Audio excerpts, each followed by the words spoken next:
ಕೋಡಿಮಠ ಸಂಸ್ಥಾನದ ಡಾಕ್ಟರ್ ಶಿವಾನಂದ ಶಿವಯೋಗಿ ರಾಜೇಂದ್ರ ಸ್ವಾಮಿಗಳು ತಮ್ಮ ತಪೋಶಕ್ತಿ ಮತ್ತು ಜ್ಯೋತಿಷ್ಯ ಜ್ಞಾನದಿಂದ ನುಡಿದ ಹಲವು ಭವಿಷ್ಯಗಳು ನಿಜವಾಗಿರುವುದಕ್ಕೆ ಸಾಕಷ್ಟು ಉದಾಹರಣೆಗಳಿವೆ. ಧಾರ್ಮಿಕ ಪ್ರವಚನಗಳ ಜೊತೆಗೆ ರಾಜಕೀಯ ಸಾಮಾಜಿಕ ಬೆಳವಣಿಗೆಗಳ ಬಗ್ಗೆ ಸ್ಪಷ್ಟವಾಗಿ ಮಾತನಾಡುವ ಕೋಡಿ ಶ್ರೀಗಳು ಆಧುನಿಕ ಜಗತ್ತಿನಲ್ಲಿ ಉಂಟಾಗುವ ಸಮಸ್ಯೆಗಳ ಕುರಿತು ಕೂಡ ಕಾಲಕಾಲಕ್ಕೆ ಎಚ್ಚರಿಕೆ ನೀಡುತ್ತಾ ಬಂದಿದ್ದಾರೆ. ಇದೀಗ ಹೊಸ ವರ್ಷದ ಮುನ್ನವೇ 2026ರ ಬಗ್ಗೆ ಅವರು ಆತಂಕ ಮೂಡಿಸುವ ಭವಿಷ್ಯವನ್ನ ನುಡಿದಿದ್ದಾರೆ. ಬೆಳಗಾವಿಯಲ್ಲಿ ಮಾತನಾಡಿದ ಕೋಡಿ ಶ್ರೀಗಳು ಜ್ಯೋತಿಷ್ಯದಲ್ಲಿ ವರ್ಷಕ್ಕೆ 2 ಪ್ರಮುಖ ಫಲಗಳಿರ್ತವೆ.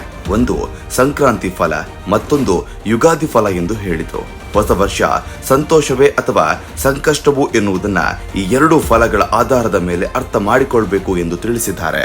ಸಂಕ್ರಾಂತಿ ಫಲದಲ್ಲಿ ಸೂರ್ಯ ಉತ್ತರಾಯಣದತ್ತ ಸಾಗುತ್ತಿರುವುದರಿಂದ ರಾಜರು, ವ್ಯಾಪಾರಸ್ಥರು ಮತ್ತು ದುಡಿಮೆದಾರರಿಗೆ ಪರಿಣಾಮ ಬೀರುತ್ತದೆ.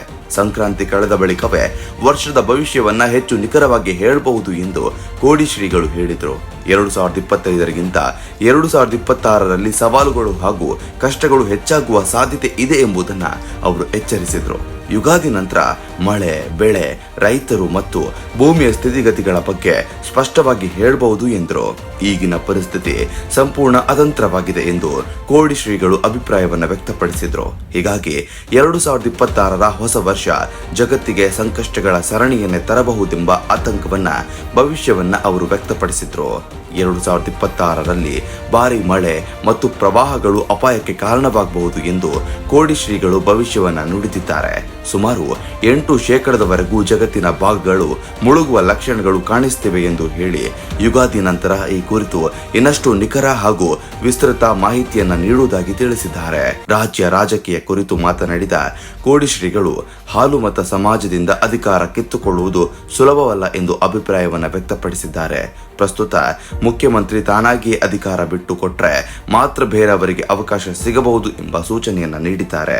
ಮುಖ್ಯಮಂತ್ರಿ ಸ್ಥಾನಕ್ಕೆ ಆಸೆ ಹೊಂದಿರುವ ಡಿಕೆ ಶಿವಕುಮಾರ್ ಅವರಿಗೆ ಹಾಲಿ ಮುಖ್ಯಮಂತ್ರಿ ಅಧಿಕಾರ ಬಿಟ್ರೆ ಮಾತ್ರ ಅವಕಾಶ ಸಿಗಬಹುದು ಎಂದು ಕೋಡಿ ಶ್ರೀಗಳು ಪರೋಕ್ಷವಾಗಿ ಹೇಳಿದ್ದಾರೆ. ಇದರಿಂದ ಸಿಎಂ ಕುರ್ಚಿಯ ಕನಸು ಸಾಕಾರವಾಗ್ತದೆಯೋ ಇಲ್ಲವೋ ಎಂಬ ಪ್ರಶ್ನೆ ರಾಜಕೀಯ ವಲಯದಲ್ಲಿ ಮತ್ತೆ ಚರ್ಚೆಗೆ ಬಂದಿದೆ.